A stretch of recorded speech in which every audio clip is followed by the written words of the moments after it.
자, 그렇다면 왜 훈민정음 28자가 얼마만큼 더 중요하냐? 훈민정음은 서로 돕고 살리는 문자입니다. 자, 예를 들면 음양오행에 의해서 제가 훈민정음이 구성되었다고 하였습니다. 서로 돕고 살리는 글자, 자, 예를 들어서 모음, 오, 아, 우, 어, 요야, 유여, 천지인, 이것이 어떻게 살리는 글자인지 제가 간단하게 설명을 드리도록 하겠습니다. 자, 보조 화면을 보시면서 수생목, 즉 수는 목을 생하고 목생화, 목은 화를 생하고, 이와 같은 원리가 바로 음양오행의 원리입니다. 즉 오, 아, 우, 어는 서로 살리는 글자입니다. 즉 상생의 글자입니다.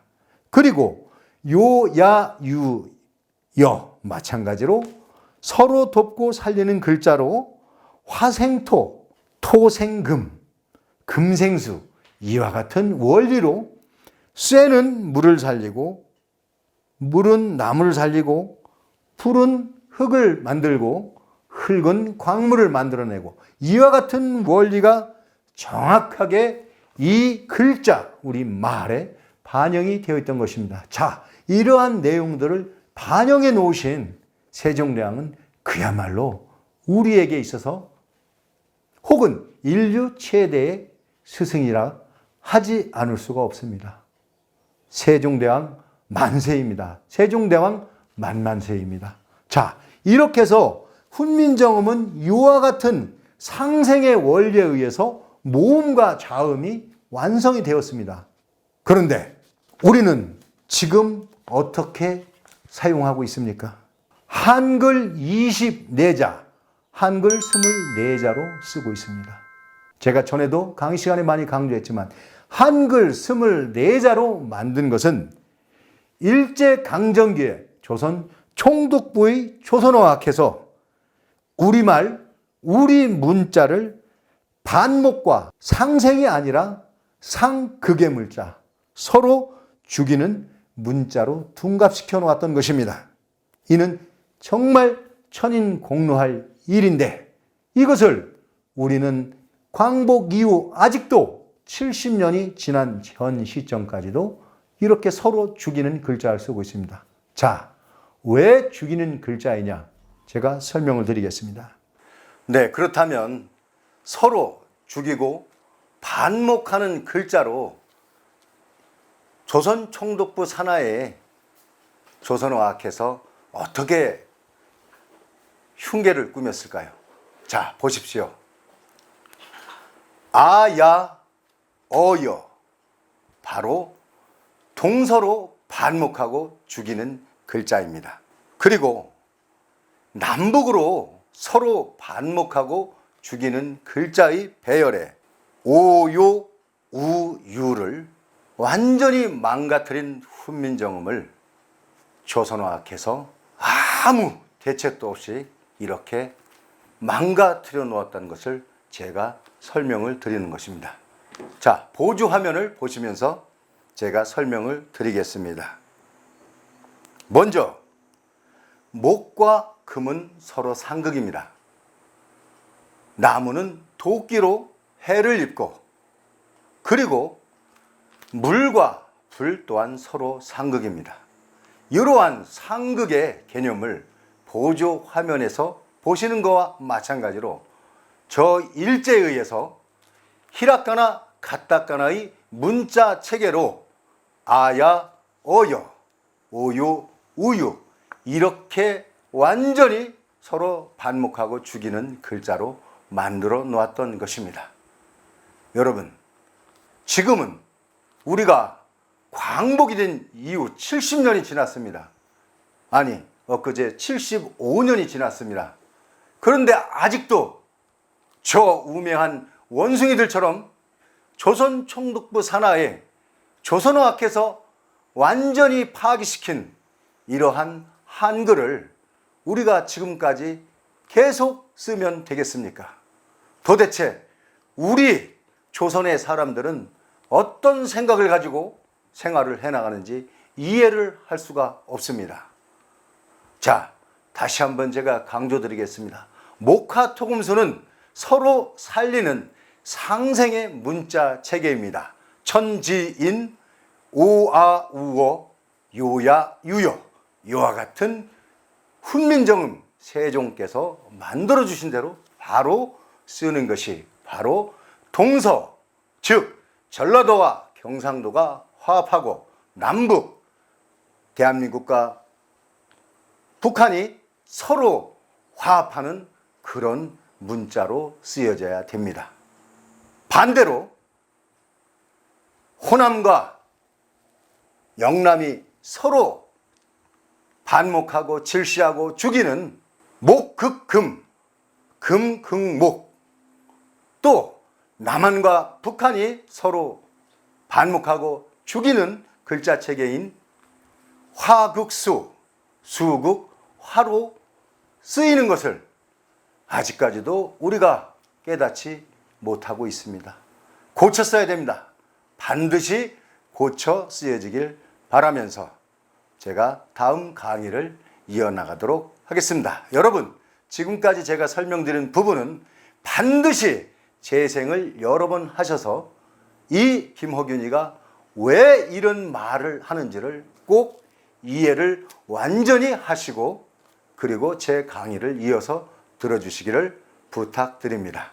조선 총독부 산하에서 조선어 학회를 만들어 망가뜨린 훈민정음을 제가 바로 잡아서 써야 된다고 하는 내용도 여기에 있습니다. 남북으로 갈라지고 동서로 분쟁하는 세종 이후의 역사를 바로 세울 수 있습니다. 어떻게 하면? 분명 일제는 한글로 조선의 말과 구를 서로 살리는 상생의 글자에서 상생의 말에서 서로 죽이는 상극으로 하였습니다. 그렇다면 우리는 이 계략에서 이제는 벗어나고 깨어나야 합니다.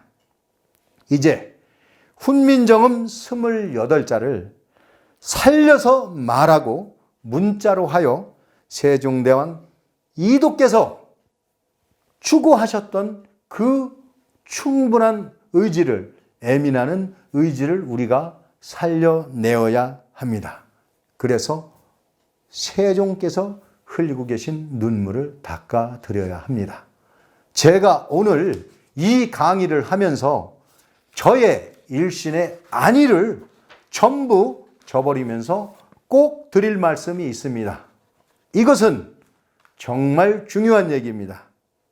자, 연변대학의 오붕엽 선생과 북한의 홍기문 교수, 연변대학의 리득춘 교수와 대한민국의 저 김호균이 만들어낸 학문적 성과를 도둑질하고 묵살한 조선의 우매한 학자, 서울대학의 방종인 교수님, 충남대학의 총장을 지냈던 리정호 교수님, 더군다나 학자적 양심을 버리고 마치 이러한 제자 원리가 자기들의 공인양 둔갑시킨 윤덕중 씨, 반재원 씨, 이들이 곧 엎드려 국민들께 사죄하고 반성하면 우리 아주 기쁜 마음으로 받아들이고 용서합시다. 그래서 훈민정음을 다시 이 땅의 바른 글자와 언어로 만들어 나갑시다. 제가 앞으로 훈민정음 28자를 살리자 하는 그런 취지의 활동들을 많이 할 것입니다. 여러분, 요즘에 별거 아닌 유튜브를 하시는 분들도 후원금을 받고 그럽니다. 저는 아직 그런 생각을 해보지도 못했습니다.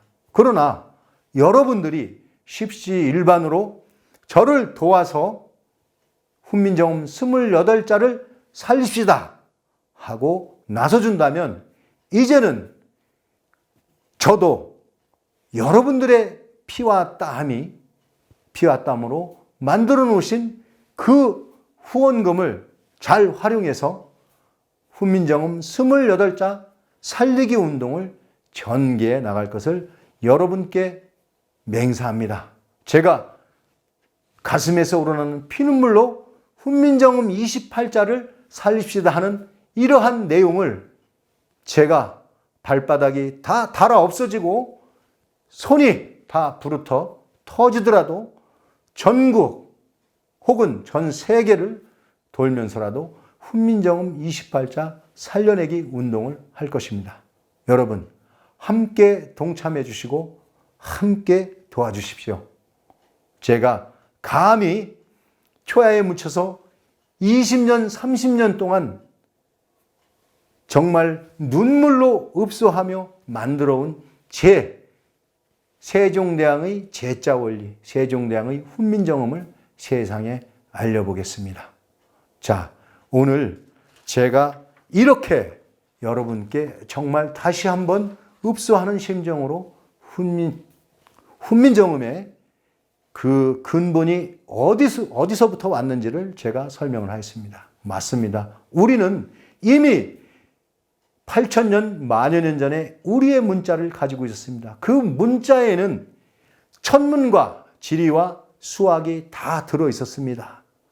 세종께서는 그것을 전부 다 갈파하셨던 것입니다. 그래서 우리 문자와 우리 말에 그 기운과 힘을 다 넣어 놓으셨던 겁니다. 그런데 우리는 지금 그것을 저버리고 있습니다.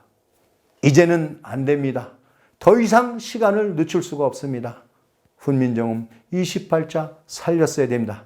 여러분, 저와 함께 훈민정음 28자 살려쓰기에 열심히 해봅시다. 여러분께 눈물로, 피눈물로 제가 읍소하면서 오늘 제가 이 강의를 마칠까 합니다. 자, 저는 제가 세종대왕을 생각하면 정말 마음이 아프면서도 한편으로는 행복합니다. 오늘 강의는 세종대왕 만세, 훈민정음 만세, 세종대왕 만만세, 훈민정음 만만세 이렇게 외치며 강의를 마무리하도록 하겠습니다. 지금까지 세종 이도의 눈물 저자 김허균이었습니다. 감사합니다.